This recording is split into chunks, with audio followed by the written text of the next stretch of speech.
నేను కాదు మాట్లాడుతున్నది, నా దేవుడు మాట్లాడుతున్నాడు. నేను కాదు, నా దేవుడు ఉన్నాడు అని ప్రతి స్థలంలో, ప్రతి విషయంలో, ప్రతి పరిస్థితిలో మనము దేవుడిని చూడగలుగుతామో, అనుభవించగలుగుతామో. నిజంగా దేవుడు ప్రత్యక్షమవుతాడు. ఎప్పుడైనా అబ్రహాము దేవుడిని నమ్మాడు కాబట్టి అన్ని వదిలేసి వెళ్ళిపోయాడు. అంతే కదా, అన్ని వదిలేశాడు, అన్ని వదిలేసి వెళ్ళిపోయాడు.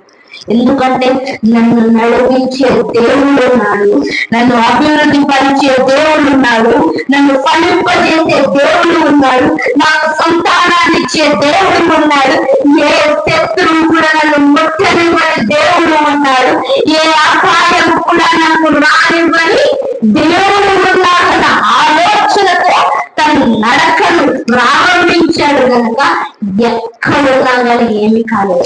ఈరోజు మన జీవితాల్లో కూడా